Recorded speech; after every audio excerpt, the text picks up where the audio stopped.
کسی نے بھی تو مسجد کی دوڑ نہ لگائی.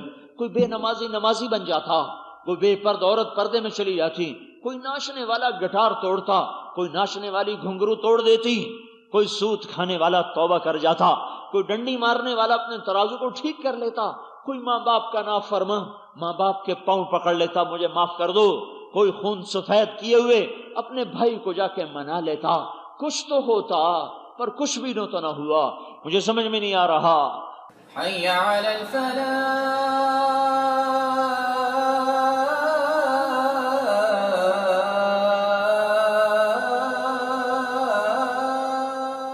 آج رات یہ پتہ نہیں کیا ظلم و ستم کریں گے، آج رات پھر پتہ نہیں یہ کتنی بغاوت کریں گے، وہ کتنا اللہ کا. ابھی ایک فون مجھے ہے کہ جی کارڈ آیا، نیو ہیپی ایئر کی دعوت دی گئی. آئے ہائے، میں تاریخ پڑھتا چلا آیا، پڑھتا رہتا ہوں. جب کبھی 7ویں 8ویں صدی کے حالات پڑھتے تھے تو بڑا غم ہوتا تھا کہ اتنے لوگ سو گئے تھے، اتنے لوگ سو گئے تھے، قیامت برپا تھی اور لوگ کبوتر لڑا رہے تھے، خون پانی کی طرح ندیوں میں چنگیز خان کی تلوار سے بہہ رہا تھا، اور بغداد والے آپس میں بٹیرے لڑا رہے تھے، کبوتر اڑا رہے تھے، آپس میں مناظرے کر رہے تھے، اور حنبلی شافی حنفی شیعہ سنی یہ مناظرے ہو رہے تھے، اور ادھر چنگیز کی خون آشام تلوار مسلمانوں کے خون میں ڈوب ڈوب کر آنے والوں کے لیے نئی تاریخ لکھ رہی تھی. سوچا تھی کیا ہو گیا تھا، کیا ہو گیا تھا. اب پتہ چلا کہ یہی ہوا تھا جو آج ہو رہا ہے. قسمت میں یہ تاریخ کا حصہ بننا لکھا تھا. کبھی خیال آتا ہے، سوچا کرو، غم کیا کرو، آنے والا مورخ جب میری تمہاری تاریخ لکھے گا تو اس کے قلم میں کتنا زہر گھل رہا ہوگا. آنے والی نسل جب تمہاری اور میری تاریخ لکھیں گے تو ان کے قلم سے کیا کیا آگ کے شرارے نکلیں گے، اور کیا کیا وہ میری اور تمہارے مرثیے پڑھتے ہوئے مرثے لکھتے ہوئے دو قبروں میں جائیں گے. آنے والے جیسے ہم پچھلوں کو پڑھ کے روتے ہیں، ہم تو پانی کے آنسو بہاتے ہیں. آنے والی نسلیں شاید میرے آپ کے حالات پڑھ کر خون کے آنسو بہائیں کہ اتنا بھی عالم انسان بے حس ہو سکتا ہے. یہ بھی کیسی دیوانی دنیا ہے، زندگی میں سے 1 سال کم ہو گیا ہے اور اس کی خوشی منائی جا رہی ہے. یہ کس بات کی خوشی مناؤ؟ قرآن پڑھ کے تلاوت کر کے کہ یا اللہ یہ سال عافیت سے گزر گیا. یہ کیا خوشی منائی جا رہا ہے؟ شراب پی جائے، گانے سنے جائیں، زنا کیا جائے، ناچ گانا ہو. میرے بھائیوں، میں تو اس وقت سے بڑا غمگین ہوں، بڑا درد ہے. اور ایک درد اس کا ہے، ایک درد اس کا ہے کہ اتنی بڑی نشانی کو دیکھ کر کوئی تو توبہ پہ نہ آیا، کسی نے بھی تو توبہ نہ کی، کسی نے بھی تو مسجد کی دوڑ نہ لگائی. کوئی بے نمازی نمازی بن جاتا، کوئی بے پردہ عورت پردے میں چلی جاتی، کوئی ناچنے والا گٹار توڑتا، کوئی ناچنے والی گھنگرو توڑ دیتی، کوئی سود کھانے والا توبہ کر جاتا، کوئی ڈنڈی مارنے والا اپنے ترازو کو ٹھیک کر لیتا، کوئی ماں باپ کا نافرمان ماں باپ کے پاؤں پکڑ لیتا مجھے معاف کر دو، کوئی خون سفید کیے ہوئے اپنے بھائی کو جا کے منا لیتا. کچھ تو ہوتا پر کچھ بھی تو نہ ہوا. مجھے سمجھ میں نہیں آ رہا. تو بھائیو، تم تک تو میری بات پہنچ رہی ہے، تم تو توبہ کرو. میں تو پچھلے 10 سال سے کہہ رہا ہوں بھائیو توبہ کرو، توبہ کرو، توبہ کرو. 20 سال سے میں یہ حدیث سنا رہا ہوں. آج سے 20 سال پہلے میں نے یہ حدیث پڑھی تھی، اس دن سے میں اس کو سنا رہا ہوں. سمندر اجازت مانگتا ہے، زمین پوچھتی ہے، آسمان کے فرشتے پوچھتے ہیں یا اللہ کہہ دے ہم اتر جائیں، کہہ دے. یہ اللہ ہے جو لکاموں کو روکے ہوئے ہے، اور اللہ تھامے ہوئے تھوڑا سا ڈھیلا کیا، بپھرا ہوا پانی کتنوں کو بہا کے لے گیا. نافرمانوں کی نحوست میں معصوم کلیاں، معصوم بچے بھی ماؤں کی گود سے بہتے چلے گئے. اس کے بعد بھی اگر ہم توبہ نہ کریں تو بھائیو کون سا ایسا اور تازیانہ چاہیے جس کی وجہ سے توبہ کی جائے؟ تو تم تو یہاں سے توبہ کر کے اٹھو اور اپنے اللہ کو منانے کی نیت کر کے اٹھو. جہاں تک کہہ سکتے ہو اوروں سے بھی کہو بھائی توبہ کرو. اور آج رات جتنے گناہ ہوں گے، آج رات سو نہیں، آج رات جاگ کے گزارو.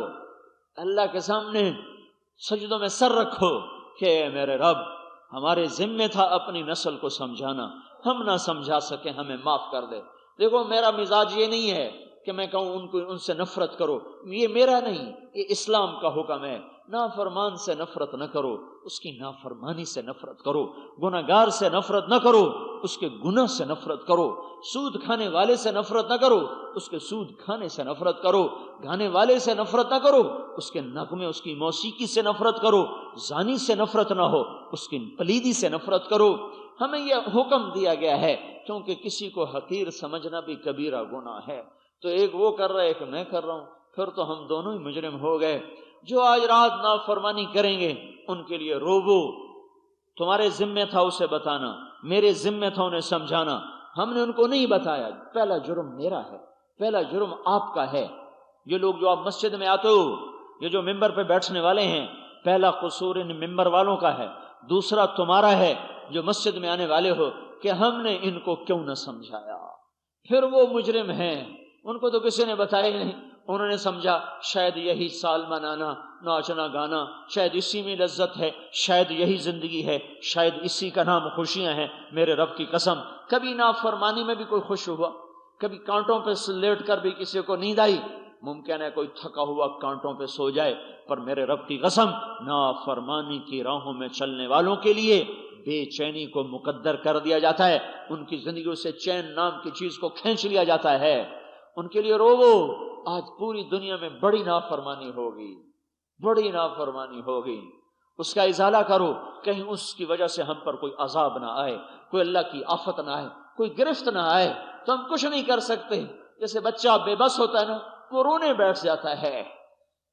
تو تم بھی آج روو آج اپنے اللہ کے سامنے کہ یا اللہ، تیرا کھا کے تیرے بندے، تیری دی ہوئی زندگی، تیرا گزروایا ہوا سال، تیری لائی ہوئی لیل و نہار، تیری گزروائی ہوئی صبح اور شامیں، تیرے دیے ہوئے موسم، تیری دی ہوئی رتیں، تیرے دیے ہوئے پھول کلیوں سے انہوں نے نفع اٹھا کر آج کیا ظلم کیا، بجائے اس کے کہ تیرے شکر میں سجدوں میں سر رکھتے، یہ ناچنے لگ گئے، گانے لگ گئے، زنا میں لگ گئے۔ یا اللہ تو ہمیں معاف کر دے، ہم نے ان کو نہیں سمجھایا، یا اللہ ہمارا قصور ہے۔ یہ میں تکلفاً نہیں کہہ رہا ہوں، میں آپ کو دل کے صدمے سے کہہ، نافرمانوں کو گالیاں دینا کون سا مشکل؟ یہ تو دیکھو، اگر یہ اس نافرمانی میں مر گئے تو یہ کہاں جا کے گرے؟ وہ خوفناک آگ ہے، بھڑکتی ہوئی سانپوں کی پھنکار ہے۔ دوزخ کا ایک سانپ زمین پہ پھونک مار دے، 7 بر اعظم کا سبزہ جل کے راکھ ہو جائے۔ یہ ان سانپوں کے منہ میں جا گرے، خوفناک فرشتوں کے عذاب میں جا پھنسے۔ ہمارے نبی نے دیکھا معراج میں ایک تندور ہے بہت بڑا، اس میں ننگے مرد ننگی عورتیں ہیں جن کو خوفناک آگ جھنجھوڑ رہی ہے، اور ان کی چیخ و پکار ہے، پھر آگ کے شعلے اٹھتے ہیں، وہ ان شعلوں پر ایسے اٹھتے چلے جاتے ہیں اور اس گڑھے کے کنارے تک آ جاتے ہیں، ان کی چیخیں ہیں، دہائیاں ہیں، صدائیں ہیں، پھر ایک دم آگ نیچے بیٹھتی ہے، ویسے بل کھاتے ہوئے جا کر سیدھے ان انگاروں میں دھس جاتے ہیں، پھر ان کی چیخ و پکار ہے۔ آپ نے جبریل سے پوچھا یہ کون لوگ ہیں؟ کہا یہ زانی مرد اور زانی عورتیں ہیں۔ پھر آپ نے دیکھا ایک آدمی کا پیٹ گنبد کی طرح، اس کے پیٹ کے اندر سانپ گھسے ہوئے ہیں، اس کو اندر سے ڈس رہے ہیں۔ آپ نے کہا یہ کون ہے؟ کہا یہ سود خور ہے، سود کھانے والا ہے۔ نفرت نہ کرو، محبت نہیں کر سکتے ہو تو نفرت بھی نہ کرو، رو نہیں سکتے ہو، دعا نہیں کر سکتے تو بد دعا نہ کرنا، حضور کے امتی ہیں، بد دعا نہ کرنا، دعا کرنا، یا اللہ ان کو ہدایت دے دے، یا اللہ ان کو صحیح رخ عطا فرما دے۔ ان کو نہیں سمجھا سکے، آج وہ ناچیں گے تم روو، وہ گائیں گے تم قرآن پڑھو، وہ نافرمانی کے جام لٹائیں گے تم دھرتی کو آنسوؤں کے جام پلاؤ، شاید یہ برابر سرابر ہو جائے تو تمہارے چند آنسو اس دھرتی پہ گرے ہوئے اللہ کے غصے کو ٹھنڈا کر دیں۔ تو اپنے اللہ کو مناؤ کہ یا اللہ ہمیں بھی معاف کر دے اور ان کو بھی معاف کر دے۔ ہاں، رونے کا دن ہے، رونے کا وقت ہے، آج رونے کی رات ہے، آج سونے کی نہیں ہے، آج جاگنے کی رات ہے۔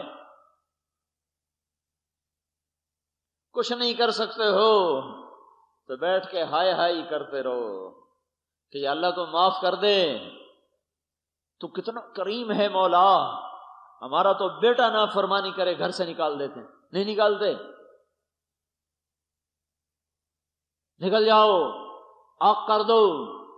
زمین آسمان کا شہنشاہ میں کیا تھا.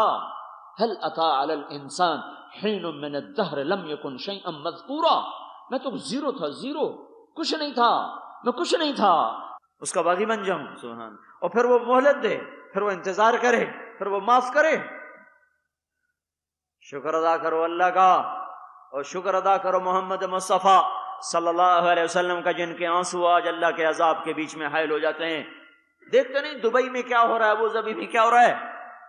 دعا دو، دعا دو اس محبوب مصطفیٰ صلی اللہ علیہ وسلم کو، جس کی دعاؤں نے اللہ کے عذاب کے بیچ میں آ کر رکاوٹ کھڑی کر دی. اگر اللہ کو منا کے نہ گئے ہوتے آج ہم تہس نہس ہو چکے ہوتے. اوپر وہ محسن اعظم ہے، دھرتی پر اس کا محبوب محسن اعظم ہے. ان دو کی وجہ سے بچے ہوئے ہو. کسی اور امت میں ہوتے تو بندر خنزیر بن چکے ہوتے. اس نے رو رو کے رب کو منایا، یا اللہ میری امت کو بندر خنزیر نہ، میری امت کو بالکل ہلاک نہ کر دینا. تو آؤ بھائی اللہ رسول سے صلح کر لو. بڑی خطرناک گھاٹی میں آ چکا ہے انسانی قافلہ. موسم خراب ہو چکا ہے، تیور زمین آسمان کے بدلے بدلے نظر آتے ہیں. پتہ نہیں کب کہاں سے کچھ ہو جائے، قبل اس کے کچھ ہو جائے. اللہ کے قدموں میں آ جاؤ، اللہ کے نبی کی مبارک زندگی میں چھپ جاؤ. اسی کی زندگی میں پناہ ہے اور کہیں پناہ نہیں ہے. اللہ کے چلائے ہوئے تیر سے بچنا ہے. اللہ کی قسم، اللہ کے تیر کو کوئی ڈھال نہیں روک سکتی. صرف محمد مصطفیٰ صلی اللہ علیہ وسلم کی پاک زندگی ہے جو ڈھال بن جائے گی. محفوظ ہو جائیں گے ورنہ ہلاک ہو جائیں گے. تو آج توبہ کرو اور جاؤ سب سے توبہ کراؤ. آج رات اپنے اللہ کو منا لو کہ اللہ بس ہمیں معاف کر دے. ہم نہ سمجھا سکے، ہم نہ بتا سکے، قصور ہمارا ہے. ان کا کرنے کا قصور ہے، ہمارا نہ سمجھانے کا قصور ہے. ہم بھی مجرم ہیں، وہ بھی مجرم ہیں. توبہ کرتے ہو؟ کہو یا اللہ میری توبہ. پھر کہو یا اللہ میری توبہ. ایک دفعہ پھر کہو یا اللہ میری توبہ.